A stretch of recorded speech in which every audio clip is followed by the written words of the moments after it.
வாசிக்கலாம். யோவேலின் புஸ்தகம் 1ஆம் அதிகாரம். யோவேலின் புஸ்தகம் 1ஆம் அதிகாரம் 9ஆம் வசனம் 10வது வசனம். யோவேல் 1ஆம் அதிகாரம் 9, 10. போஜன பலியும் பான பலியும் ஆலயத்தை விட்டு அற்று போயின. ஆசாரியர்கள் துக்கிக்கிறார்கள். வயல்வெளி பாலாயிற்று. துக்கம் கொண்டாடுகிறது. அழிக்கப்பட்டது, வற்றி போயிற்று. ஆண்டுடைய நாமம் மகிமைப்படட்டும். அந்த ஒரு வார்த்தை 10ஆம் வசனத்தில் வயல்வெளி பாலாயிற்று. வயல்வெளி பாலாயிற்று. யோவேல் 1ஆம் அதிகாரம் 9, 10. ஏன் வயல்வெளி பாலாயிற்று? யோவேல் தீர்க்கதரிசன புஸ்தகம் வரும்போது ஆண்டவர் இந்த ஜனத்திற்கு விரோதமாய் வருகிற ஆபத்தை குறித்து பேசுகிறார். பலவிதமான ஜாதி ஜனங்கள் இவர்களை அழிப்பதற்காக போராடி கொண்டிருப்பதை கர்த்தர் கண்டார். இவர்களுக்கு விரோதமாய் ஒரு பெரிய வெட்டுக்கிளி கூட்டங்கள், முசுக்கட்டை பூச்சிகள், இப்படி திரளான கூட்டங்கள் எழும்பி இருந்தது. அப்படி எழும்பி இருந்த போது கர்த்தர் என்ன கண்டுபிடித்தார்? இவர்கள் நடுவில் கர்த்தர் கண்டது என்ன? இவருடைய வயல்வெளிகள் எல்லாம் பாலாய் போய் கொண்டிருப்பதை கர்த்தர் கண்டார். இவருடைய வயல்வெளி எல்லாம் அழிக்கப்பட்டிருப்பதை கர்த்தர் கண்டார். அதுல ஒரு வார்த்தை ரொம்ப அழுத்தமா இருக்கும். புது திராட்சரசம் அற்று போயிற்று. அப்படின்னா புதியது வரல. புதிய கோதுமை, புதிய திராட்சரசம், புதிய அத்திப்பழங்கள், புதிய விளைச்சல்கள், புதியது எதுவுமே வரல. எல்லாமே பாலாய் போயிற்று. அப்ப புதியது வரல அப்படின்னாலே அங்க பிரச்சனை இருக்குன்னு அர்த்தம். புதியது வரணும், புதிய விசுவாசம் வரணும், புதிய அபிஷேகம் வரணும், புதிய கிருபைகள் வளரணும், புதியதாய் நம்முடைய ஆவிக்குரிய ஜீவியம் வளரணும்.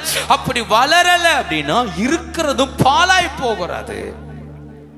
அதே 1ஆம் அதிகாரம் அவருடைய 5வது வசனத்தை பாருங்க. வெறியரே விழித்து அழுங்கள், திராட்சரசம் குடிக்கிற சகல ஜனங்களே, புது திராட்சரசத்தின் நிமித்தம் அலறுங்கள், அது உங்கள் வாயினின்று விளக்கப்பட்டது. அவர் சொல்ற வார்த்தையை பார்த்தீங்களா?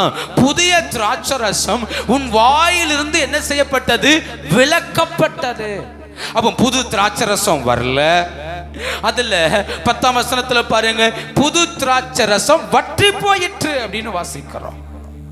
12ஆம் வசனத்துல பாருங்க, திராட்சை செடி வதங்கிற்று, அத்தி மரம் சாரமற்று போகிறது. பாத்தீங்களா? அப்படின்னா அடுத்த லெவலுக்கு தோட்டம் போகல. அடுத்த லெவல் நன்மையை பார்க்க முடியல. அதனால கர்த்தர் சொல்றாரு, இது எதை பாதித்தது தெரியுமா? ஆலயத்தை பாதித்தது. இவர்களுடைய வயல்வெளிகள் பாலாய் போனதினால, திராட்சரசம் புதிய ரசம் இல்லாததினால, எண்ணெய் எல்லாம் அழிக்கப்பட்டதினால, புதிய வரவு வராததின் விளைவு ஆலயம் பாதிக்கப்பட்டது. போஜன பலியும் பான பலியும் கர்த்தருடைய ஆலயத்தில் அற்று போயின. ஏனென்றால் போஜன பலி செலுத்துவதற்கும் பான பலி செலுத்துவதற்கும் விளைச்சல்கள் தேவை. பான பலி செலுத்த திராட்சரசம் தேவை. திராட்சரசத்தை கொண்டு வந்து அந்த பலிபீடத்தில் வார்ப்பார்கள். திராட்சரசத்தை கொண்டு வந்து வார்க்கும் போது அந்த திராட்சரசம் ஒரு பான பலியாய் ஏறெடுக்கப்பட்டது.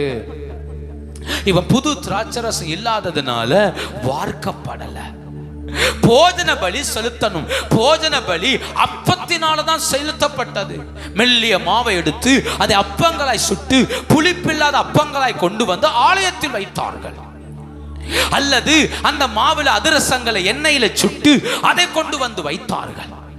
அல்லது கோதுமை கதிர்களை, முதல் கதிர்களை வறுத்து கொண்டு வந்து ஆலயத்தில் வைத்தார்கள். போஜன பலி. இப்ப யோசித்து பாருங்க, வயல்வெளியில தானியம் அற்று போயிற்று. வயல்வெளி பாலாய் கிடக்கிறது. புதிய திராட்சரசம் இல்ல. அதனால இப்ப எது பாதிக்கப்படுகிறது? ஆலயம் பாதிக்கப்படுகிறது. ஆலயத்துல இப்ப ஆகாரம் இல்லை, ஆலயத்துல அப்பம் இல்லை, ஆலயத்துல ஆமை திராட்சரசம் வார்க்கப்படல. விளைவு என்ன நடந்தது வாஸ்து பாருங்க.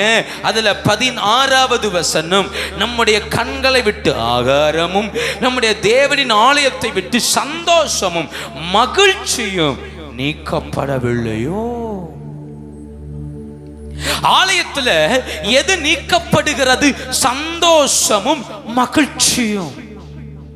ஒரு தேவ பிள்ளை நம்ம ஏன் ஆலயத்துக்கு வர்றோம்? ஆலயத்துல வரும்போது என் கவலைகள் மறக்கப்படுகிறது, ஆலயத்துல வரும்போது என் கஷ்டங்கள் மறக்கப்படுகிறது.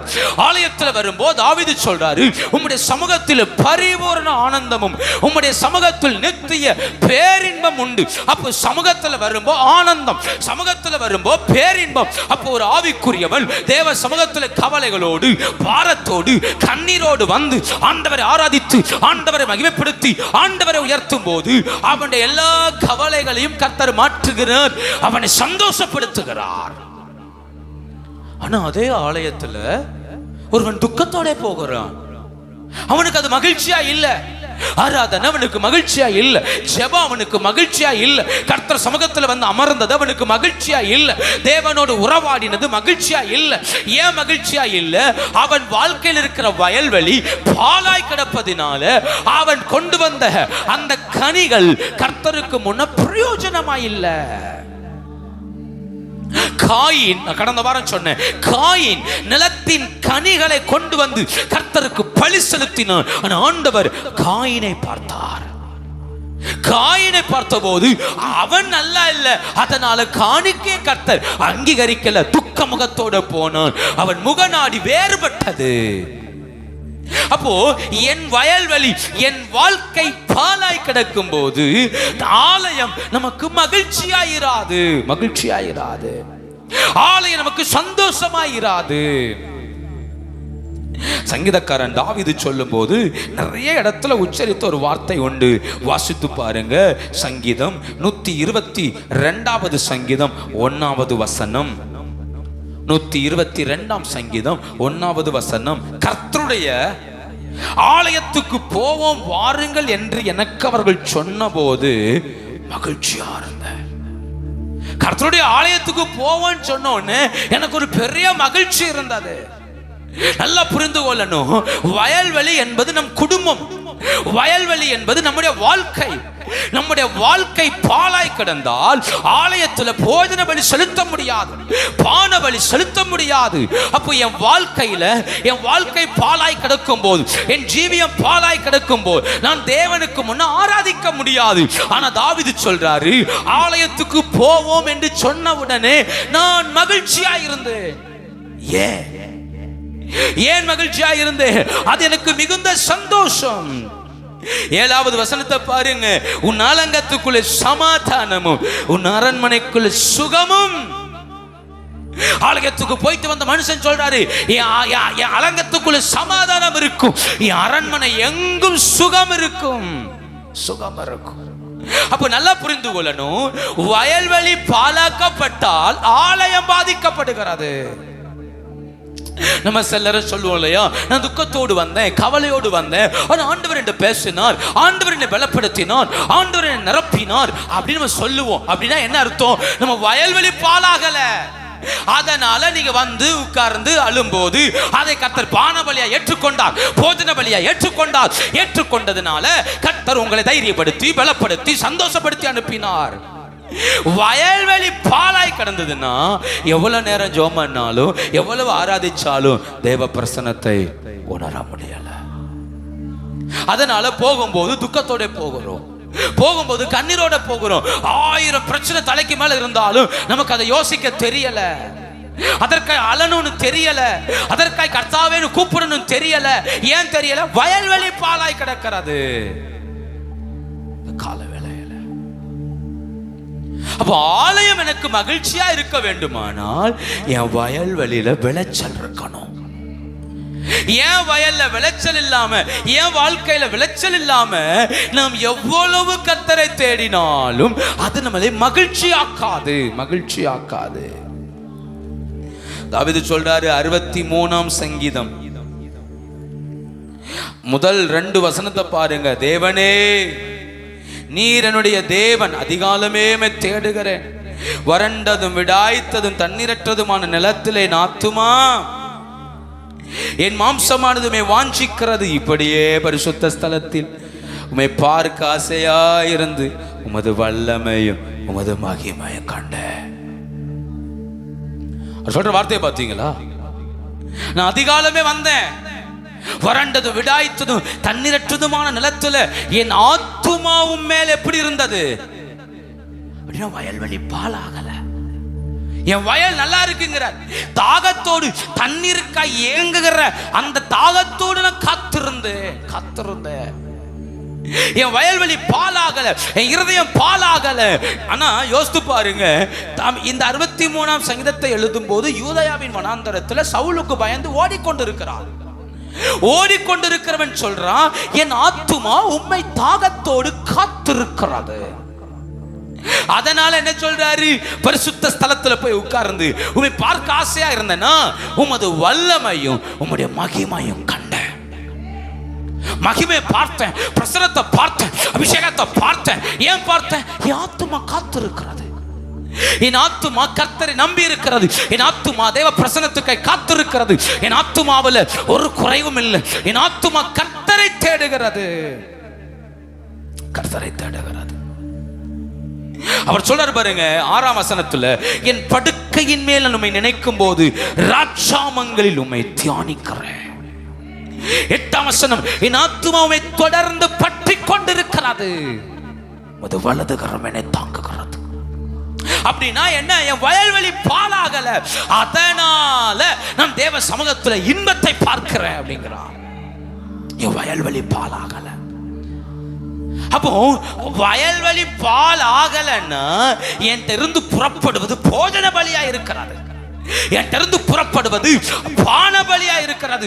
ஆண்டவரே, என்னை அர்ப்பணிக்கிறேன், உம்முடைய சித்தம் செய்ய ஒப்பு கொடுக்கிறேன், உம்மோடு வாழ ஒப்பு கொடுக்கிறேன், உமக்காய் ஜீவிக்க ஒப்பு கொடுக்கிறேன். யோசித்து பாருங்க, நம்மிலிருந்து புறப்படுவது நல்ல ஒரு போஜன பலியாய், நல்ல ஒரு பான பலியாய் இருக்குமானால் நாம் சொல்லலாம், ராட்சாமங்களில் கர்த்தரை தியானிக்கிறேன்.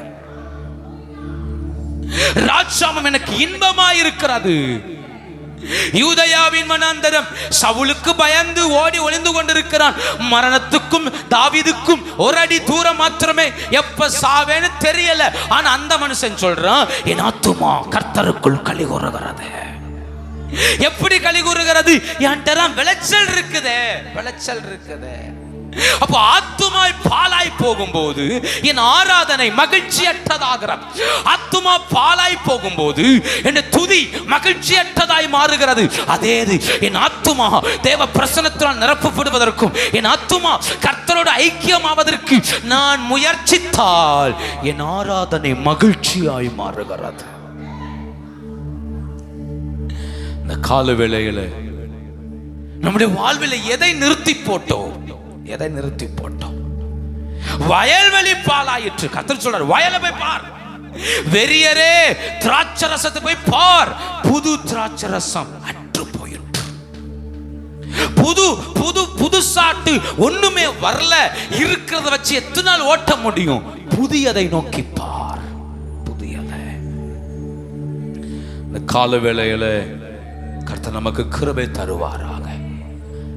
நம்முடைய வயல்வெளி எங்கெல்லாம் பாலாக்கப்பட்டதோ அதெல்லாம் சரி செய்யும்படி கர்த்தர் கிருபை தருவாராக. தேவ சமூகம் நமக்கு இன்பமாய் மாறுவதாக. தேவனுடைய ஆலயம் நமக்கு இன்பமாய் மாறுவதாக. அவருடைய சமூகத்தில் திரும்பவும் பானபலியும் அவருடைய சமூகத்தில் திரும்பவும் போஜன பலியும் செலுத்தப்படும்படி கர்த்தர் கிருபை தருவாராக. ஆமென். ஒரு வயல் பாலாய் போவதற்கு என்ன காரணம்? வேதத்திலிருந்து 1-2 காரியங்களை தியானிக்க போகிறோம்.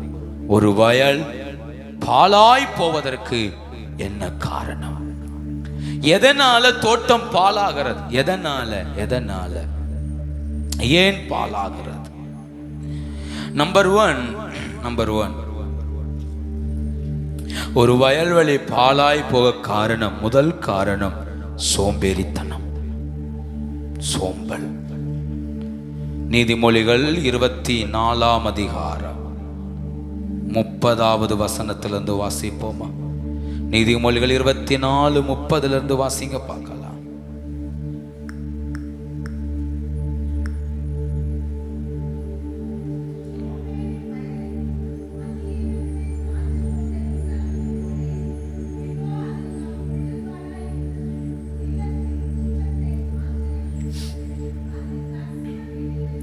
அதை கண்டு சிந்தனை பண்ணினே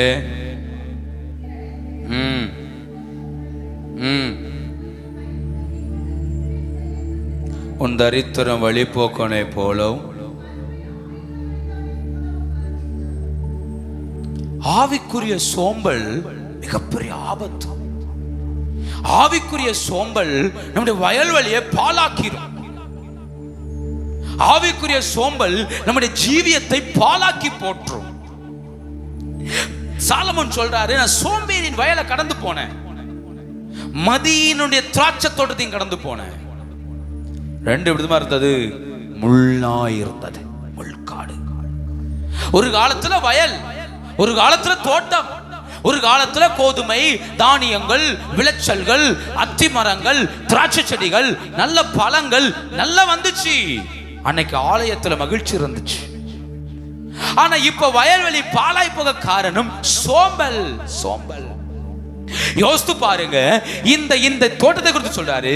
அதை கண்டு நான் என்ன யோசித்தேன்னா, உன் தரித்திரம் வழிபோக்கனை போல என்ன செய்யும்? தரித்திரமும் வறுமையும் வருமா? அப்போ ஆவிக்குரிய சோம்பல் ரொம்ப ஆபத்தானது. நாளைக்கு பார்த்துக்கலாம், நாளைக்கு சோம்பலாம், நாளைக்கு இடம் கொடுக்கலாம். இது ஆவிக்குரிய சோம்பல். ஆவிக்குரிய சோம்பல் நம்முடைய வாழ்க்கையில நம்மளை பாழாக்கி போடுகிறது, பாழாக்கி போடுகிறது. நீதிமொழிகள் 12ஆம் அதிகாரம் 24ஆம் வசனத்தை வாசித்து பாருங்க. நீதிமொழிகள் 12ஆம் அதிகாரம் 24வது வசனம். ஜாக்கிரதை உள்ளவனுடைய கை ஆளுகை செய்யும், சோம்பேறியோ பகுதி கட்டுவான். சோம்பேறி என்ன கட்டுவான்? அவன் வாழ்வதற்கு முழுக்க முழுக்க வட்டி கட்டிட்டே இருப்பான். அவர் சொல்றாரு, ஜாக்கிரதை உள்ளவனுடைய கை என்ன செய்யும்? ஆளுகை செய்யும். ஜாக்கிரதையா சேர்த்து வச்சவன், ஜாக்கிரதையா இருந்தவன், தன் எல்லைகள் ஜாக்கிரதையா இருந்தவன், எதிரிகளை ஜெயமெடுத்து ஜாக்கிரதையா இருந்தவன், பிரச்சனை இல்லை. ஆனா ஒரு கூட்டத்தை குறித்து சொல்றாரு, பகுதி கட்டுவான். அவன் என்ன செய்வான்? எனக்கு விரோதமா யுத்தத்துக்கு வராத, மாசந்தோறும் எவ்வளவு கப்பம் கட்டணுமோ நான் என்ன செய்யறேன், என் நாட்டுல இருந்து கட்டிட்டே இருக்கிறேன், என்னை மட்டும் டிஸ்டர்ப் பண்ணாத. அப்போ ஒரு பெரிய ராஜாவுக்கு அடிமையாகிறான், ஒரு பெரிய ராணுவத்துக்கு அடிமையாகிறான், பகுதி கட்டிட்டே இருப்பான். என்னதான் ராஜாவா இருந்தாலும் வாழ்நாள் முழுக்க பகுதி கட்டுறான். அப்ப சோம்பேறி, ஆவிக்குரிய சோம்பேறித்தனம் பகுதி கட்டுகிறவனா என்ன செஞ்சிரும்? மாத்தி விட்டுரும், மாத்தி விட்டுரும். ஜெயத்தோடு வாழ வேண்டியவனை, மகிமையோடு வாழ வேண்டியவனை மகிமை அற்றவனா என்ன செய்யும்? மாற்றும். ஆவிக்குரிய சோம்பேறி தனம். 20ஆம் அதிகாரம் 4ஆம் வசனம் பாருங்க. நீதிமொழிகள் 20:4. சோம்பேறி குளிர்கிறது என்று உளமாட்டான், அறுப்புல பிச்சை கேட்டாலும் அவனுக்கு ஒன்றும். சோம்பேறி குளிர்கிறது என்று என்ன செய்ய மாட்டானா? நம்ம உழ வேண்டிய நேரத்தில் உழ மாட்டோம், அறுக்கும் போது தேடுறோம் எனக்கு அறுவடை இல்லைன்னு. நம்ம பிரயாசப்பட வேண்டிய நேரத்தில் என்ன செய்ய மாட்டோம்? ஜெபிக்க வேண்டிய நேரத்தில் என்ன செய்ய மாட்டோம்? ஜெபிக்க மாட்டோம். பின்ன அறுவடை நேரத்துல நமக்கு அதுக்கான வாய்ப்பு என்ன செய்யாது. எல்லாரும் அறுவடை செய்யும் போது நம்ம வயல் சும்மா கிடக்கும். எல்லார் வீட்டிலும் நன்மைகள் வரும்போது நம்ம வீட்டுல சும்மா இருக்கும். ஏன்? நாம் பிரயாசப்பட வேண்டிய நேரத்துல என்ன எடுக்கல? சொல்லுங்க. நாம் ஜெபிக்க வேண்டிய நேரத்துல என்ன செய்யல? ஜெபிக்கல. சோம்பேறி, ஆவிக்குரிய சோம்பேறித்தனம், ஆவிக்குரிய சோம்பேறித்தனம். லீவு தான் வரமாட்டோம், கரண்ட் போனாலும் வரமாட்டோம், வாரம் முழுக்க ஜெபம் நடத்தினாலும் வரமாட்டோம், என்னதான் ஸ்பெஷல் சொன்னாலும் வரமாட்டோம், நம்ம வரமாட்டோம். நமக்கு ஞாயிற்றுக்கிழமை அந்த ஒரு நாளை தவிர மற்ற நாள் பைபிள் தூக்க வெக்கமா இருக்கும். நமக்கு ஏதாவது சொல்லிடுவாங்கல்ல, சச்சிகா போற கேட்டுருவாங்கல்ல, வெக்கமா இருக்கும். பின்ன அறுவடை காலத்துல போய் ஆண்டவரே ஊற்றுமப்பா ஊற்றுமப்பா, எங்க இருந்து ஊத்துறது? 5 புத்தி உள்ளவர்கள் எண்ணெயை கையில கொண்டு வந்தார்கள். புத்தி இல்லாதவர்கள் கொண்டு வரல. மணவாளன் வந்த வாரான் கேள்விப்பட்ட உடனே புத்தி உள்ளவர்கள் எண்ணெயை ஊத்தி ஆயத்தப்படுத்தினார்கள். புத்தி இல்லாதவர்கள் எண்ணெயை தேடினார்கள்.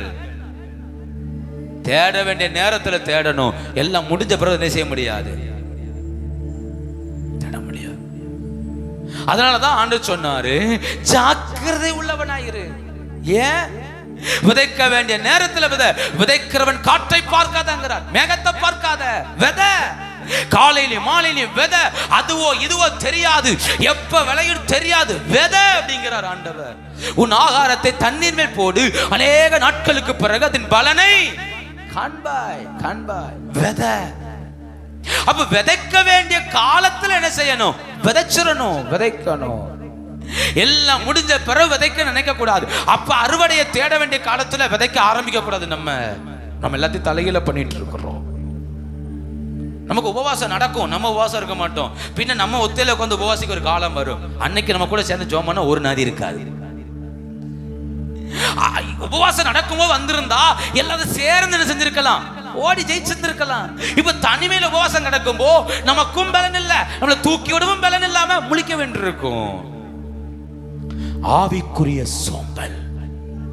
ஜோமன சோம்பல், ஆராதிக்க சோம்பல், கர்த்தரை தேட சோம்பல், கர்த்தரோட நடக்க சோம்பல்.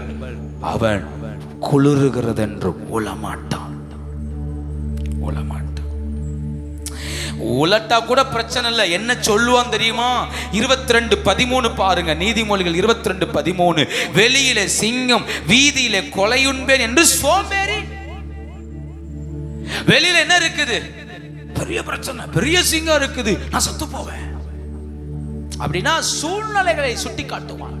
எனக்கு சூழ்நிலை சரியில்லை, என் வீடு சரியில்லை, என் பிள்ளை சரியில்லை, புருஷன் சரியில்லை, கணவன் சரியில்லை, என் வாழ்வாதாரம் சரியில்லை, வேலை சரியில்லை, இல்லைன்னா நான் கரெக்டா ஜெபம் பண்ணிடுவேன். இல்ல இது மட்டும் கரெக்டா இருந்தா நான் அப்படியே ஆண்டவரோடு நடப்பேன். சோம்பல் நிறைய சாக்கு போக்கு சொல்லும். அது நிறைய பேசுது, நிறைய காரியங்களை சொல்லுது பாருங்க. சோம்பேறி. ஒரு வார்த்தை வாசிங்க பார்க்கலாம். நீதிமொழிகள் 26:15.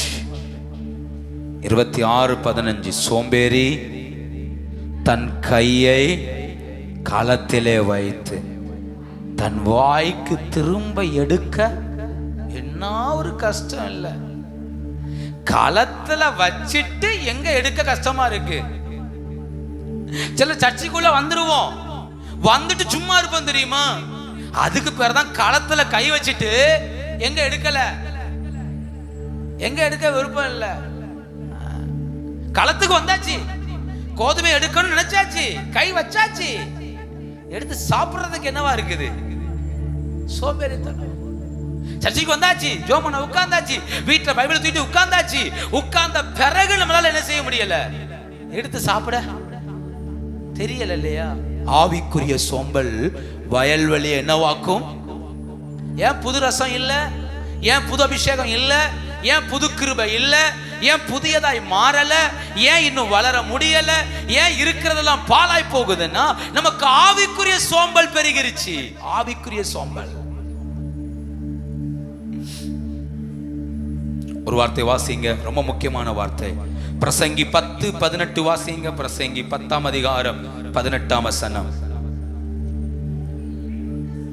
மிகுந்த சோம்பலினால் மேல்மச்சு பழுதாகும். போதும். மிகுந்த சோம்பலினால் எது பழுதாகும்? பேசுங்க, எது பழுதாகும்? மேல்மச்சு பழுதாகும். யோசித்து பாருங்க, சோம்பல் எது வரைக்கும் போகுதுன்னா என் வீட்டையே தரைமட்டமாக்குமா? ஏன்னா அன்னைக்கு அவர்கள் மச்சு கட்டினது எல்லாமே நம்மள போல காங்கிரீட் வச்சு கட்டல, மணலினால் தான் கட்டினார்கள். சின்ன சின்ன ஓடுகளை அடுக்கி அதை உத்தரம் போட்டு அப்படிதான் செட் பண்ணாங்க. அப்படின்னா ஒரு 10 வருஷத்துக்கு ஒரு தடவையோ 5 வருஷத்துக்கு ஒரு தடவையோ அந்த உத்தரத்தை சரிப்படுத்தணும். நம்மள மாதிரி தார் ரோடு இல்லையே, சிமெண்ட் இல்லையே, கரையா ஏறத்தானே செய்யும், பூச்சிகள் ஏறத்தானே செய்யும், உத்தரம் பாலாகுமே, மேல இருக்க வறட்சி பாலாகுமே, அதெல்லாம் சரிப்படுத்தணுமே, ஓடுகளை மாத்தி எடுக்கணுமே. அப்ப வேலை நிறைய இருக்கு. அப்போ ஒரு 2 வருஷத்துக்கு ஒரு தடவை 3 வருஷத்துக்கு ஒரு தடவை இந்த வீட்டை பராமரிக்கணும்.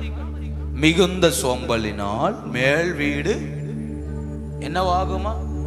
அதை கவனிக்க விட்டாச்சுன்னா உத்தரம் உடையும், வரிச்செல்லாம் உடையும், அந்த கம்பெல்லாம் உடையும், ஓடுகள் தரையில விழும், அது நம்ம தலையில கூட என்ன செய்யும்? விழும். அப்ப சோம்பேறித்தனத்திலேயே வாழ ஆரம்பிச்சா அது வீட்டையே அழிக்க ஆரம்பிச்சிருது பத்தியலா இந்த கால வேளையில. அதனாலதான் நமக்கு ஆலயம் இன்பமா இல்லை, ஆராதனை இன்பமா இல்லை, ஜெபம் இன்பமா இல்லை, கர்த்தரோட உறவு இன்பமா இல்லை, தேவ பிரசன்னம் இன்பமா இல்லை, பாடல்கள் இன்பமா இல்லை. ஏன்? என் மேல் வீடு பழுதாய் கிடக்கிறது, என் வாழ்க்கை பழுதாய் கிடக்கிறது. இந்த கால வேளையில பழுதானவைகள் மாறுவதற்கு ஒன்னே ஒன்று செய்யணும், ஜாக்கிரதை உள்ளவனாய் மாறணும். நீதிமொழிகள் 31:27 பாருங்க. ஒரு புத்தி உள்ள ஸ்திரியை குறித்து வேதம் சொல்லுது. 31:27, அவள் சோம்பலின் அப்பத்தை புசியாமல் தன் வீட்டு காரியம் எப்படி நடக்கிறது என்று. சோம்பலின் அப்பத்தை சாப்பிட்றவா கிடையாது புத்தி உள்ள ஸ்திரீ, பிரயாசப்படுகிறவள். அப்ப பிரயாசப்படுகிறவனுடைய வயல் ஏதாவது கொஞ்சம் கிடைச்சிராதா, கொஞ்சம் அறுவடை வந்துராதா, கொஞ்சத்தை விதைப்போம், கொஞ்சத்துக்கு தண்ணி ஊத்துவோம், ஏதாவது நடந்துராதா என்று ஒவ்வொரு நாளும் வயல்ல போய் ஒருத்தன் பிரயாசப்படுறான் பாருங்க, அவன் அவன் தன் வீட்டு காரியங்களில் ஜெயமா இருப்பான். அவன் வீடு பாழாகாது. அவன் பிரயாசப்படுற பிரயாசம் அவனுக்கு ஆசீர்வாதமாய் மாறுகிறது, ஆசீர்வாதமாய் மாறுகிறது. அப்போ அவன் பிரயாசப்படுறான், அவன் கை ஒரு நாளும் சும்மா இருக்காது. 13ஆம் வசனத்தை பாருங்க. தன் கைகளினால் உற்சாகத்தோடு வேலை செய்கிறாள், உற்சாகத்தோடு. 17, தன்னை பலத்தால் இடைக்கட்டி கொண்டு தன் கைகளை பலப்படுத்துகிறாள். இவ்வளவு நேரம் சோம்பேறியை குறித்து வாசித்தோம். சோம்பேறி குளிர்கிறது உளமாட்டான், சோம்பேறி களத்துல கை வச்சு திரும்ப எடுக்க மாட்டான், சோம்பேறி வீதியில சிங்கம் இருக்கும் நான் செத்து போவேன் என்று சொல்லுகிறான், சோம்பேறி அவனுடைய கை கிரியைகள்னால மேல் வீடு பழுதாகிறது. ஆனா இங்க ஒருத்தர் இருக்கிறார், அவள் தன் கைகளை பலத்தினால் இடை கட்டி எப்போ உற்சாகத்தோடு வேலை செய்து உற்சாகத்தோடு ஓடுகிறதுனால என்ன நடந்தது தெரியுமா? 21, தன் வீட்டார் அனைவருக்கும் ரெட்டுருப்பை உடுத்திருப்பதினால் தன் வீட்டாரின் நிமித்தம் குளிருக்கு பயப்படார். அவ்வளவு குளிர் பயப்பட மாட்டார். அவள் புருஷன் மூப்பரோடு அமர்ந்திருப்பான், பிள்ளைகள் பாக்கியவதி என்பார்கள். அப்போ ஆவிக்குரிய ஒரு உற்சாகம் தேவை, ஆவிக்குரிய ஒரு தேவனோட நிக்கணுங்கிற ஒரு விருப்பம் தேவை, ஆவிக்குரிய ஒரு வளர்ச்சி தேவை. எப்பவுமே ஒண்ணு புரிஞ்சுக்கோங்க, எனக்கு பெரிய அறுவடை இல்லைன்னு நம்ம நினைக்கலாம், பரவாயில்ல, ஆனா கொஞ்சம் அறுவடையாவது டெய்லி பார்க்கணும். டெய்லி தேவ சமூகத்துல ஏதாவது கிருபைய, ஏதாவது வசனத்தை, ஏதாவது வார்த்தைய கர்த்தரிடத்துல வாங்கணும். அதுதான் வயலில் விளைச்சல். ஏதாவது ஒண்ணு இன்னைக்கு கிடைக்கணும். ஒரு வயலுக்கு போகிற ஒரு எஜமானன் இன்னைக்கு வயலுக்கு போறாருன்னா அவர் வயல்ல சில நேரம் தக்காளி போட்டிருப்பார் அல்லது ஏதோ ஒரு காய்கறி போட்டிருப்பார். அவர் போகும்போது நிறைய கிடைக்கட்டாலும் ஏதோ கொஞ்சமாவது அவருக்கு என்ன செய்யும்? கிடைக்கும், கிடைக்கும், கொஞ்சமாவது கிடைக்கும். அப்போ வயலில் ஏதோ ஒன்று கிடைக்கணும், என் வாழ்வாதாரத்துக்கு எனக்கு தேவைக்கு கிடைக்கணும். ஒரு மந்தை இருக்கு, ஒரு மாடு இருக்குன்னா பால் கறக்க வேண்டிய மாடு டெய்லி பால் கறக்கணும். கறந்தா அந்த வீட்டுக்கு அது ஆசீர்வாதம், அந்த வீட்டின் தேவைகள் சந்திக்கப்படுகிறது. அப்போ ஒவ்வொரு நாளும் கர்த்தரிடத்துல புதிய ரசம், புதிய அபிஷேகம், புதிய கிருபை, புதிய வரங்களை ஒவ்வொரு நாளும் தேவனிடத்தில் பெற்று பிரயாசப்படணும். அதுக்கு சோம்பேறித்தனம் மிகப்பெரிய தடை. ஆவிக்குரிய சோம்பேறித்தனம் புதிய வரவை வரவிடாது. புதிய வரவை, புது திராட்சரசம், புது கோதுமை, புது எதை வரவிடாதபடி தடுப்பது ஆவிக்குரிய சோம்பல். கால வேளையில அவைகளை தூக்கி தூர எறிவோமானால் நம்முடைய ஆராதனைய தேவன் மகிமையாய் மாற்ற வல்லவர். இரண்டாவதாக, ஒன்று, நம்முடைய வயல்வெளி பாலாக காரணம் சோம்பேறித்தனம். 2, நம்முடைய வயல்வெளி பாலாக இரண்டாவது காரணம் தேவன் எதிர்பார்த்தது நம்முடைய வாழ்க்கையில் நடக்காத போது. தேவன் எதிர்பார்த்தது நம்முடைய வாழ்க்கையில் நடக்காத போது.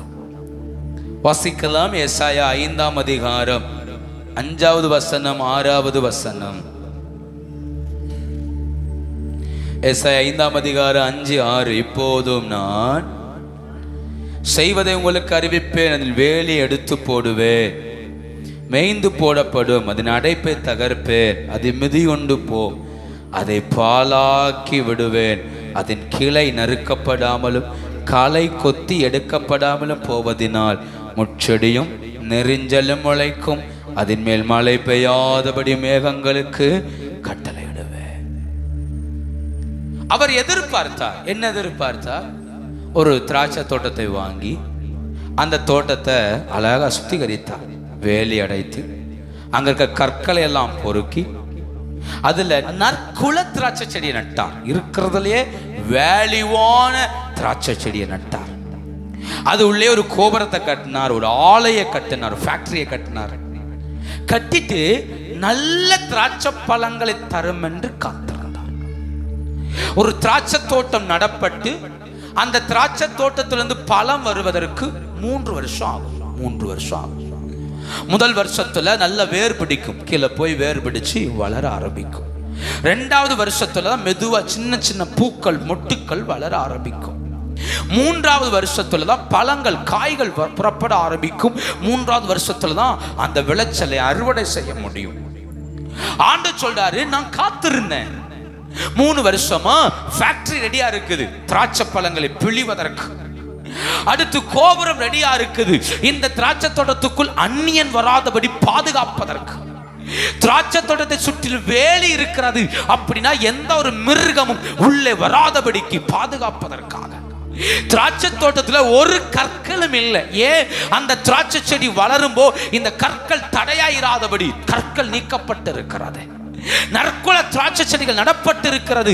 கர்த்தர் காத்திருக்கிறார். 3 வருஷமாய் காத்திருக்கிறார். இப்ப மொட்டு வந்துருச்சு, பூ வந்து மொட்டு வந்து காய் வந்து அது அறுவடை செய்கிற நேரம் வந்துச்சு. அறுவடை செஞ்சு கொண்டு வரும்போ எடுத்து வாயில போட்டா கசப்பான பழங்களை தந்தது. அவர் எதிர்பார்த்தது நற்குல திராட்சை செடி. நற்குல திராட்சை செடி என்பது ராஜாக்களுக்கு கொடுக்கப்படுகிற மிகப்பெரிய பானத்தை உருவாக்குவதற்கு கொண்டு போகிற திராட்சை செடிகள், இந்த பழங்கள். அவர் காத்திருந்தார், நல்ல கனி தரும், இதை சூப்பரா வைக்கலாம் நினைச்சார். ஆனா எதிர்பார்த்தது நடக்கல, கசப்பான பழங்களை தந்தது. அதனால அவர் என்ன செய்யறாரு? இந்த தோட்டத்தை நான் பாழாக்க போறேன், இந்த தோட்டத்துடைய வேலியை பிடுங்க போறேன், கோபுரத்தை இடிப்பேன், ஆலைகளை இடிப்பேன், முள்ளுகளும் நெரிஞ்சல்களும் முளைக்கும் அப்படிங்கிறார். அப்ப நல்லா புரிந்து கொள்ள வேண்டும், ஆண்டவர் சபையிடத்தில் எதிர்பார்க்கிறார். ஒரு ஆவிக்குரிய வாழ்விலே கர்த்தர் நன்மைகளை தருவதும் ஆசீர்வாதங்களை தருவதும் பலப்படுத்துவதும் நம்மிடத்தில் நல்ல கனிகள் வெளிப்பட வேண்டும் என்பதற்காக. நற்கனிகள் நம்மிடத்திலிருந்து நல்ல ரிசல்ட் வரணும்னு கர்த்தர் எதிர்பார்க்கிறார். நம்மளை பலப்படுத்துவதின் நோக்கம், நம்மளை உருவாக்குவதின் நோக்கம், நல்ல பாத்திரமாய் நல்ல பிரயோஜனமுள்ள கருவியாய் நாம் வர வேண்டும் என்று அவர் எதிர்பார்க்கிறார். அப்போ தேவன் எதிர்பார்த்தது நம்முடைய வாழ்க்கையில் நடக்காத போது கர்த்தர் அதை பாழாக்கி போடுகிறார். அப்போ நம்முடைய வாழ்க்கை ஏன் பாழாகுது? ஏன் என் வாழ்க்கையில புதுசா ஒன்னும் வரல? ஏன் என் வாழ்க்கையில புதிய நன்மைக்கு நேர போக முடியலன்னா, நான் தேவன் எதிர்பார்த்தது என் வாழ்க்கையில் நடக்காததுனால அவர் மழையை ஸ்டாப் பண்ணிட்டார். புதியது வளரன்னா மழை பெய்யணுமே, மழை இல்லை. மழை இல்லைங்கிறதுனால புதிய வரவு வரல. யோசித்து பாருங்க. கர்த்தர் சொல்றார், இல்ல நான் பாழாக்கி போடுவேன். இனி இந்த தோட்டத்துக்கு செய்வதற்கு என்ன இருக்கிறது? ஒண்ணுமே இல்லை. இந்த தோட்டத்துக்காக இவ்வளவு பிரயாசப்பட்டோமே, பிரயோஜனமே இல்லாமல் போய்விட்டது. நம்முடைய ஆராதனைகளும் நம்முடைய ஜெபங்களும் நம்மை சந்தோஷப்படுத்த வேண்டுமானால் கர்த்தர் நம்மில் மகிழணும். கர்த்தர் நம்மில் மகிழணும். கர்த்தர் நம்மில் சந்தோஷப்படணும். என் பிள்ளை மனம் திரும்புறான், என் பிள்ளை என் பக்கம் ஓடி வரான், என் பிள்ளை என்னை நம்புகிறான், என் பிள்ளை எங்கே ஓடினாலும் என் பிரசனத்தில் ஓடி வந்துடுறான், என் பிள்ளை என்னோடு நடக்கிறான், கிருபைகளை கேட்கிறான், அவன் வாழ்க்கையில் இதை செயல்படுத்துகிறான், வார்த்தைகளை செயல்படுத்தி காட்டுறான். இதை கர்த்தர் கண்டு சந்தோஷப்படணும். அவர் கண்டு சந்தோஷப்படுவாரானால் ஆமே, அவர் என் தோட்டத்தில் உலாவி என் தோட்டத்துக்குள்ள கிரியை செய்து என் தோட்டத்துக்குள்ள எழுந்தருளி மகிமைப்படுத்த வல்லவர். அங்கே சந்தோஷத்தையும் மகிழ்ச்சியும் விதைத்து வைக்கிறார், விதைத்து வைக்கிறார். போவாசின் வயல்கள் இருக்கிற எல்லாரிடத்திலும் போவாஸ் சொன்னார், நீங்கள் எல்லாம் கர்த்தரால் ஆசீர்வதிக்கப்படுவீர்கள். உடனே வேலை பார்த்தவங்க சொன்னாங்க, நீரும் கர்த்தரால் ஆசீர்வதிக்கப்பட்டவர் என்று. அவ்வளவு அழகா இருக்கு பாருங்க. ஒரு தோட்டத்தின் எஜமானன் சொல்றார், நீங்க எல்லாம் கர்த்தரால் ஆசீர்வதிக்கப்பட்டவர்கள். வேலைக்காரங்க சொல்றாங்க, நீரும் கர்த்தரால் ஆசீர்வதிக்கப்பட்டவர். அப்ப கேட்கிற, புதுசா வந்திருக்கிற பொண்ணு யாருப்பா அப்படின்னா, ரூத், நகோமியுடைய மருமகள், மோவாப் தேசத்திலிருந்து வந்திருக்கிறா. என்கிட்ட கொஞ்சம் போல பின்னாடி பொறுக்கிக்கிறேன்னு கேட்டா நான் கொடுத்தேன்னு சொல்லி அந்த கண்காணி சொல்லும்போ போவா சொல்றாரு, அவள் நம்ம வயல்ல இருக்கட்டும், யாரும் அவளை திட்டக்கூடாது, நம்ம வயலுக்கே வரட்டும், என் சாப்பாடை சாப்பிடட்டும், என் வேலைக்காரங்களோட தங்கி இருக்கட்டும், தண்ணி குடிக்கட்டும், அவளை யாரும் வேற இனத்தல் என்று சொல்லக்கூடாது, ஜாதி பார்க்க கூடாது, அவளை வேற ஊருக்காரி என்று சொல்லக்கூடாது, எல்லாரும் சேர்த்து கொள்ளணும். பாத்தீங்களா, வயல்வெளியும் அழகா இருக்கு, வயல்வெளியின் ஓனரும் எப்படி இருக்கிறாரு, அழகா இருக்குது, வயல் ரொம்ப அழகா இருக்குது. அந்த வயலுக்கு போனா யாரும் திட்டல. ரூத் அந்த கண்காணி சொல்றான், பொறுக்கிக்கோ, உனக்கு தேவையானதை செஞ்சுக்கோ, பொறுக்கிக்கோ, விட்டுருக்கிறான். சிந்திட்டு இருக்கிற கோதுமைகளை எடுத்து பொறுக்கிட்டு இருக்கிறான். அழகான வயல், நல்லா இருக்கு. எஜமானன் வந்தவனே வாழ்த்துறார், நல்லா இருக்குது. சரி, எஜமானுடைய குணம் எப்படி இருக்கு, ரொம்ப நல்லா இருக்குது, நான் பார்த்துக்கிறேன், என் வயல்ல இரு, எங்கேயும் போகாத. வயல் நல்லா இருக்கு, வயல் வேலை செய்கிறவர்களும் நல்லா இருக்கிறார்கள், வயலின் எஜமானன் நல்லா இருக்கிறான். அந்த வயலுக்கு சொந்தக்காரியாய், இப்படி சொல்றேன், இயேசு கிறிஸ்து பிறப்பதற்கு ஒரு கருவாய் கர்த்தர் ரூத்தை பயன்படுத்த ஆரம்பித்தார். இந்த வயல் நல்லா இருக்குல்ல, இந்த வயல் நல்லா இருக்குல்ல, அதனால தான் கர்த்தர் சொல்றாரு, இப்ப நான் நல்ல கனி தரும் என்று காத்திருந்தேன். யோசித்து பாருங்க, போவாஸ் மட்டும் அப்படி ஏத்துக்கலன்னா, போவாஸ் மட்டும் அந்த இடத்துல ரூத்தை ஏற்றுக்கொள்ளவில்லை என்றால் என்ன நடந்திருக்கும்? அவன் ஜாதி பார்க்கல, மதம் பார்க்கல, இனம் பார்க்கல, யூதன் அல்லாதவனான் பார்க்கல, விருத்த சேதனை பண்ணப்பட்ட கூட்டமா அப்படி பார்க்கல. அவன் பார்த்தது ஒன்னே ஒண்ணு, இவள் கர்த்தரை நம்பி இருக்கிறாள், அவ்வளவுதான். இவள் கர்த்தருக்குரியவள், அவ்வளவுதான். அவள் கர்த்தர் போதும் என்று வந்திருக்கிறாள், அவ்வளவுதான். அந்த ஒண்ணை மட்டும் தான் பார்த்தா. யோசித்து பாருங்க, ஆண்டவர் கனிகளை தேடுகிறார். என் வயலுக்குள்ளேயும் கனி இருக்கணும், வயலுக்கு ஓனரா இருக்கிற நமக்குள்ளேயும் என்ன இருக்கணும், கனி இருக்கணும். சில இடத்துல வயல்ல கனி நல்லா இருக்கு, நல்ல ஜெபம், நல்ல பாட்டு, நல்ல ஆராதனை, நல்ல விசுவாசம் எல்லாம் இருக்குது. ஆனா ஓனர்ட்ட கனி இல்ல. ஓனர் வாய் எடுத்தாருன்னா காது கொடுத்து கேட்க முடியாது. ஓனர் பேச ஆரம்பிச்சா எல்லாரும் ஓடி ஒளிந்திர வேண்டிதான். அந்த வயலுக்கு சொந்தக்காரர் ஜெபம் பாட்டுலாம் ஓகே தான், ஆனா வார்த்தை எப்படி இல்ல, நல்லா இல்ல. கசப்பு வந்தா கசப்பு தான், வைராக்கியம் வந்தா வைராக்கியம் தான், விட்டு கொடுத்து போகிற மனப்பக்குவமே என்ன செய்யல இல்ல. ஆனா வயல் நல்லா இருக்கு, வயல்ல பாட்டு தான், வயல்ல ஆராதனை தான், வயல்ல ஜெபம் தான், வயல்ல உபவாசம் தான், நல்லா இருக்கு. ஆனா வயலுக்கு சொந்தக்காரன் கடிச்சு குதறவனா இருக்கிறான். லாபானுடைய மந்தை நல்லா இருந்துச்சு, லாபான் நல்லா இல்ல, ஏமாத்துக்காரனா இருந்தான். ஆனா யாக்கோபு அப்படி இல்லை, அவன் மந்தையும் நல்லா இருந்துச்சு, யாக்கோபு நல்லா இருந்தான். கர்த்தர் எதை தேடுறார்? என் வயல்வெளி கசப்பா இருக்க காரணம் என்ன? நல்லதுதான் நட்டார், நல்ல விதை தான் வச்சார், ஆனா வயல்வெளி நல்லா இல்லையே. இந்த கால வேளையில கர்த்தர் நம்மை பலப்படுத்துகிறார், நம்மை நிரப்புகிறார். நாம் எதை பிரதிபலிக்கிறோம்? தெய்வ பிரசன்னத்தில் எதை பிரதிபலிக்கிறோம்? நம்மை காண்கிறவர்கள் கிறிஸ்துவை காணும்படி நாம் கிறிஸ்துவின் சுபாவத்தை பிரதிபலிக்கிறோமா? கிறிஸ்துவின் அன்பை பிரதிபலிக்கிறோமா? நல்ல கோபப்படணும், தப்பே கிடையாது, ஆனா அதை மறக்க தெரியணும். நீங்க கோபப்படுற தப்பே கிடையாது, ஆனா அதை மறக்க தெரியணும், மன்னிப்பு கேட்க தெரியணும். ரெண்டு விஷயம் முக்கியம். கோபப்பட்டதுனால நம்ம யோக்கியர்களும் அல்ல, அல்லது அந்த ஆப்போசிட் இருக்கிறவன் முட்டாளும் அல்ல. கோபப்பட தெரிஞ்சா மன்னிக்கவும் தெரியணும், மன்னிப்பு கேட்கவும் தெரியணும். இந்த ரெண்டும் தெரியலாம், கோபமே படப்படாது. யோசித்து பாருங்க, என்ன கனி வெளிப்படுது? பேசிட்டோம், திட்டிட்டோம், ரைட்டு, நெக்ஸ்ட் போய் சரி மன்னிச்சுக்கோ, கோவப்பட்டேன், தப்பா நினைச்சுக்காத, அப்படி நடந்ததுனால சொல்ல முடியுதா? ஈகோ இடிக்கல. இவன்கிட்ட போய் மன்னிப்பு கேட்கவா, இவன்கிட்ட போய் இறங்கி போகவா, இவன்கிட்ட போய் தலை குனிஞ்சு நிற்கவா? ஈகோ இடிக்குதுல்ல. எப்படி என் ஆராதனை இன்பமாய் மாறும்? எங்கிருந்து போஜன பலி எடுத்து கொடுக்கிறது, எங்கிருந்து பான பலி எடுத்து கொடுக்கிறது? கனி நல்லா இல்ல, கசப்பான கனி. இந்த கனினால திராட்சை ரசத்தை கொண்டு போய் பான பலியை செலுத்த முடியாது. இந்த வயல்ல இருந்து வர அப்பத்தை சுட்டு கொண்டு கொடுக்க முடியாது, நல்லா இல்ல. அதனாலதான் வயல்வெளி பாலாய் கிடக்கிறது. யோசித்து பாருங்க, இந்த கால வேளையில என்றது என்ன வெளிப்படுகிறது? தேவன் எதை பார்க்கிறார்? ஒரு மரம் அதன் கனிகளால் எதனால் அறியப்படும்?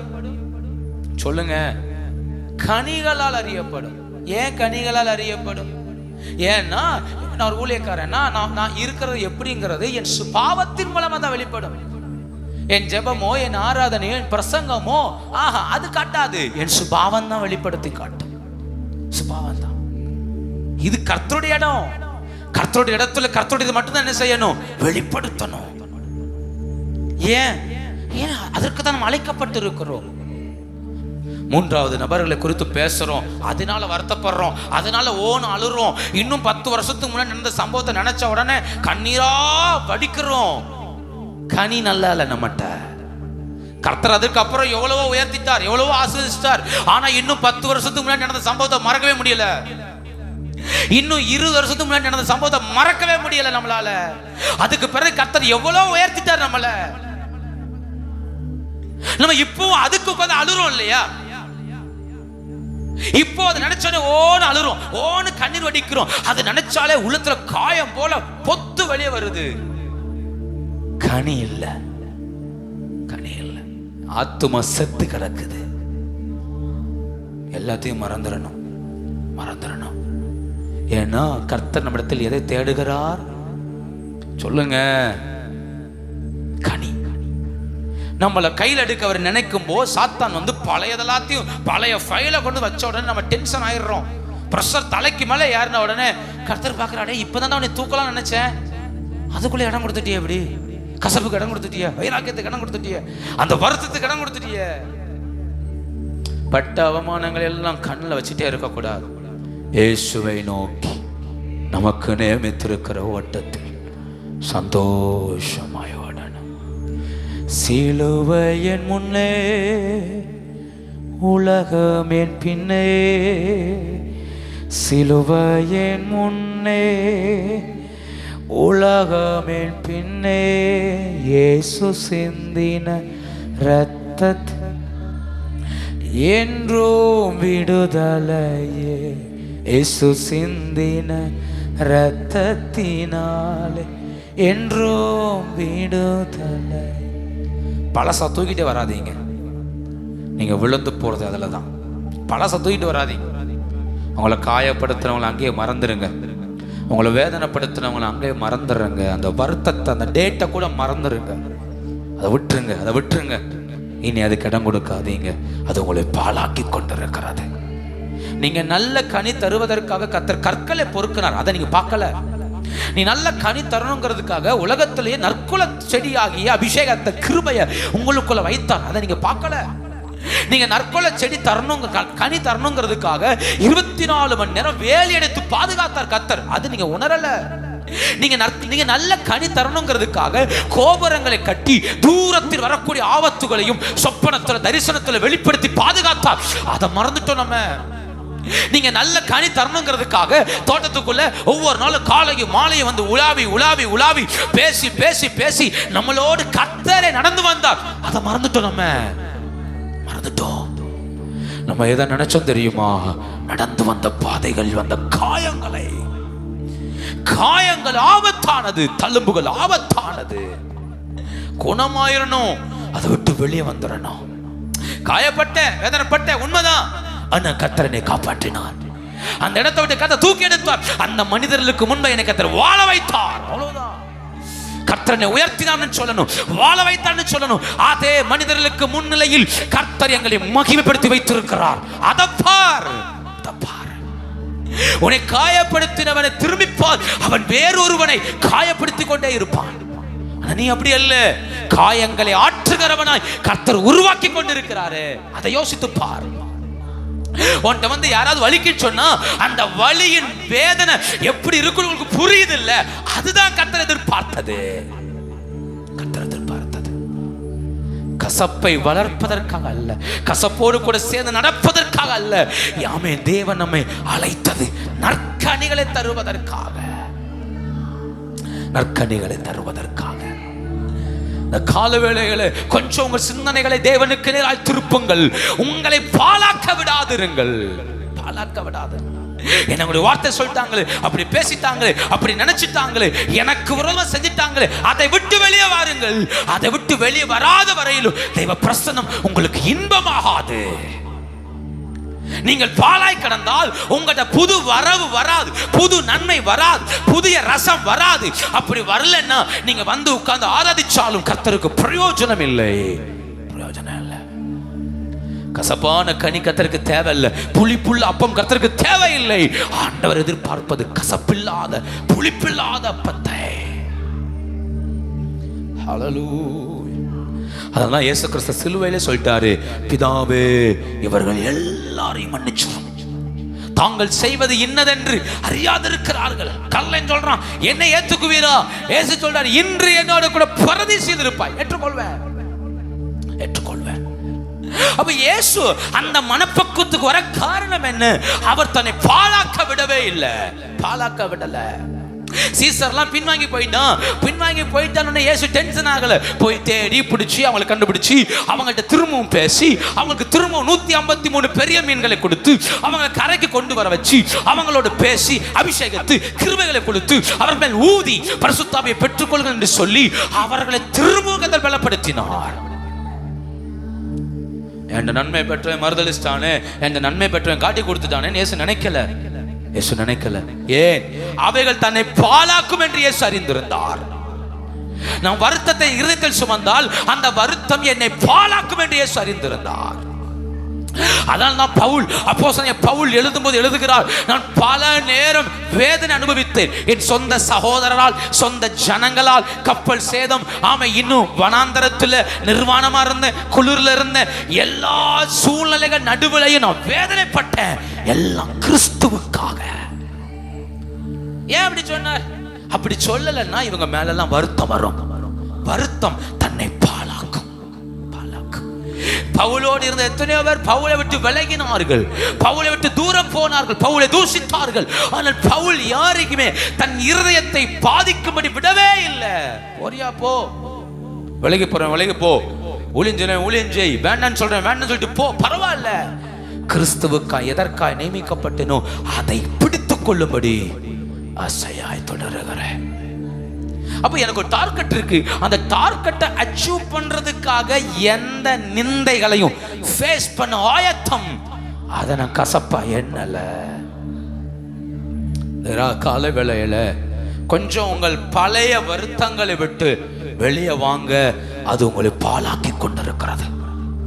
உங்களை சந்தோஷப்படுத்த விடாமல், உங்களை தேவனுடைய பிரசன்னத்தில் மகிழ்ச்சியாக்க விடாமல், உங்களை கர்த்தரோடு நடக்க விடாமல் வைப்பதே உங்கள் பழைய வருத்தங்கள், பழைய கசப்புகள்.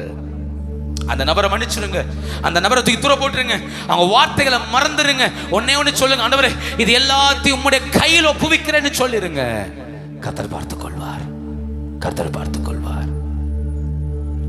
யோசித்து பாருங்க. ஒண்ணு, சோம்பல் நம்முடைய வயலை பாழாக்குது. 2, தேவன் எதிர்பார்த்தது நம்முடைய வாழ்க்கையில் நடக்காத போது அது நம்மளை பாதிக்குது. தேவன் என்ன எதிர்பார்க்கிறார்? நான் நல்ல கனி தரணும், நல்ல கனி தரணும். ஆண்டவர் எதிர்பார்க்கிறதே நல்ல கனி கொடுக்கிறவங்களா. யோசேப்பு கனி தரும் திராட்சை செடி. பழிவாங்க வாய்ப்பு இருந்தது, கோபப்பட வாய்ப்பு இருந்தது. அவங்கள அழிக்க வாய்ப்பு இருந்தது. என்ன வேணாலும் செய்யலாம், எவனுக்கும் தெரியாது. ஆனா அவர்களை காப்பாற்றுவதற்காக துடித்தான். என்ன, உங்களை பராமரிப்பதற்காகவே கர்த்தர் என்னை கொண்டு வந்தார். எவ்வளவு பெருந்தன்மையா அதை மாத்திக்கிட்டான் பார்த்தீங்களா? அதுதான், அதனாலதான் யோசேப்பு பாழாய் போகல. கர்த்தர் அவனோடு கூட இருந்தார். ஒரு வார்த்தையை சொல்லி நான் முடிக்கிறேன். இப்ப என் வயலை சரிப்படுத்துவது எப்படி? ஒரு பக்கம் சோம்பல், ஒரு பக்கம் தேவன் விரும்பாதவைகள், கசப்புகள், கஷ்டங்கள் இதெல்லாம் பாழாக்கி கொண்டிருக்கிறதே. சரிப்படுத்துவதற்கு என்ன வழி? யோவேல் 1:13 ஆசாரியர்களே, ரெட்டுடுத்தி புலம்புங்கள், அலறுங்கள், தொண்டரே நீங்கள் உள்ளே பிரவேசித்து ரெட்டுடுத்தவர்களாய் ராத்தங்குங்கள், போஜன பலியும் பான பலியும் செலுத்தப்படாமல். இவன் கர்த்தர் என்ன சொல்றாருன்னா, அதை பார் ஆண்டவரே, நான் உங்க ஆலயத்தில் வந்த போதிலும் உங்களுடைய பிரசனத்தை அனுபவிக்க முடியலையே, உங்க சமூகத்துக்கு வந்த போதிலும் உங்களுடைய பிரசனத்தை என் வாழ்க்கையில் அனுபவிக்க முடியலையே. அப்படியானால் நான் என்ன செய்யணும்? புலம்பனும், அலறனும், ரத்தங்கனும். சொல்லுங்க, புலம்பனும், அலறனும், ரத்தங்கனும். இரவெல்லாம் ஜெபிக்கணுமா? எதற்காக? என் திறந்து எது வரல? போஜன பலியும் பான பலியும் இல்லையே. ஒண்ணு தெரியுமா? சும்மா போய் ஆண்டவரே என்னை நமக்கு அர்ப்பணிக்கிறேன்ப்பா அப்படி சொல்றது, அதை கர்த்தர் ஏற்றுக்கொள்வதில்லை. என்னை அர்ப்பணிக்கிறேன்னு சொல்ற இடத்துல ஒரு கண்ணீர் இருக்கும், ஒரு மன வேதனை இருக்கும், தீர்மானம் இருக்கும். அதைத்தான் போஜன பலி, அதுதான் பான பலி.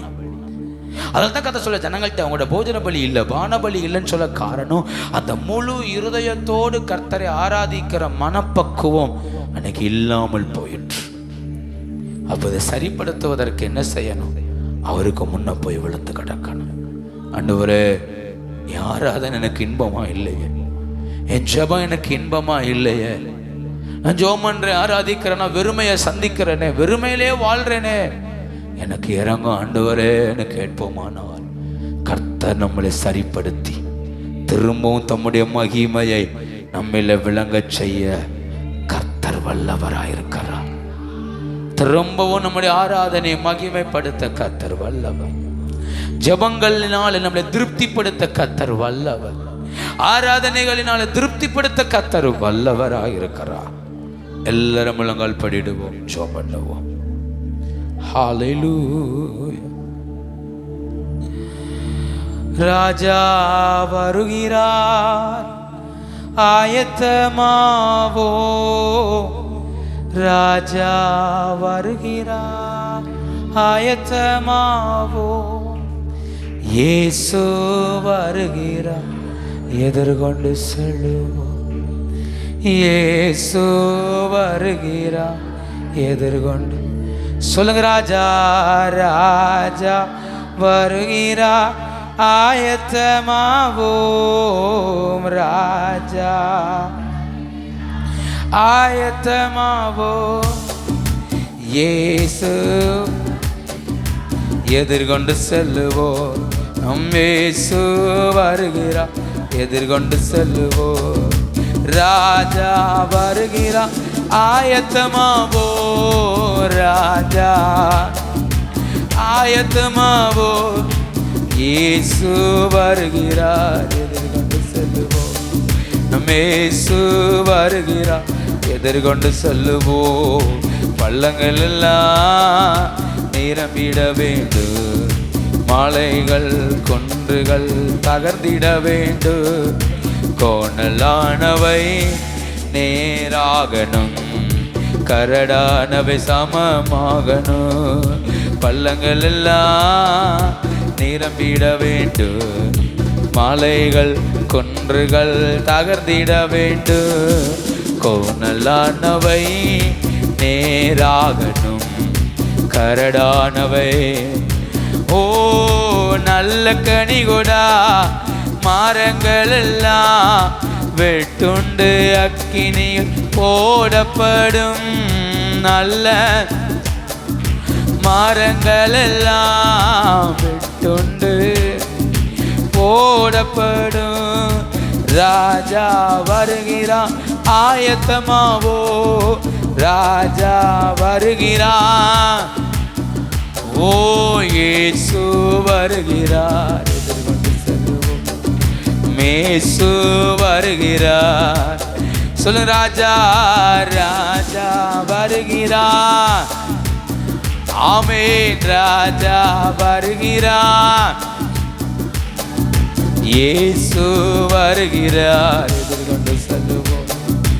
இயேசு வருகிறார். சொல்லுங்க, ராஜா வருகிறார். ஆதாரமான திரு அல்லேலூயா. ஆமென், இயேசு வருகிறார், எதிர்கொண்டு செல்வோம். இயேசு வருகிறார், எதிர்கொண்டு செல்வோம். நல்ல கர்த்தரை ஸ்தோத்திரம் பண்ணுமா? எல்லாரும் கொஞ்ச நேரம் கர்த்தரை ஸ்தோத்திரம் பண்ணுங்க பார்க்கலாம். ஆண்டுடைய கிருபைகளுக்காக, ஆண்டுடைய கிருபைகளுக்காக எல்லாரும் கர்த்தரை ஸ்தோத்திரம் பண்ணுங்க. பாலாய் போன எங்கள் வயல்கள், பாலாய் போன எங்கள் வயல்கள் இந்த காலவேளையில திரும்பவும் கட்டப்படுவதாக, திரும்பவும் கட்டப்படுவதாக. பாலாய் போன எங்கள் வயல்கள் திரும்ப திரும்ப சரி செய்யப்படுவதாக. ஜோமனுங்க பார்க்கலாம், ஜோமனுங்க பார்க்கலாம். பாலாய் போன எங்க வாழ்க்கைகள் திரும்பவும் திரும்பவும் ஜெயமாய் மாறுவதாக, மாறுவதாக. அதரமனமா ரிகவலமதரா உடபலமா ரியாந்தராதரா. பாலாய் போன எங்கள் வயல்கள் திரும்ப தேவ கிருபைகளால மூடப்படுவதாக. ஸ்தோத்திரம், ஸ்தோத்திரம், ஸ்தோத்திரம். நல்ல கர்த்தரை ஸ்தோத்திரம் பண்ணுவோமா? நல்ல கர்த்தரை ஸ்தோத்திரம் பண்ணுவோமா? பாலான மண்மேடுகள் யாவையும் மாற்றுகிறவர், மாற்றுகிறவர். அதரமன துடபலமதரா. வாழ்க்கையில் இருக்கிற எல்லா பாலான அனுபவங்கள் இயேசுவின் நாமத்தினால மாறுவதாக, இயேசுவின் நாமத்தினால மாறுவதாக. ஆமென். சோம்பல் வேண்டாம், சோம்பல் நம்மை பாலாக்கி விடும். ஆராதனையில் இருக்கிற சோம்பல், ஆவிக்குரிய சோம்பல் நம்மை பாலாக்கி விடும். ஆமென், ஆமென், ஆமென். கசப்பான கனிகள் வேண்டாம், பழைய வருத்தங்கள், பழைய பாரங்கள் வேண்டாம். அவைகள் நம்மை பாலாக்கி விடும். இந்த கால வேளையிலே ஆண்டவரே எங்களுக்கு கிருபை தாரும், ஆண்டவரே எங்களுக்கு கிருபை தாரும். எல்லா பாலான அனுபவங்களை கர்த்தர் எங்களை விட்டு மாற்றுவீராக, எங்களை விட்டு மாற்றுவீராக. கர்த்தர் எங்களை ஜெயமாய் மாற்றுவீராக.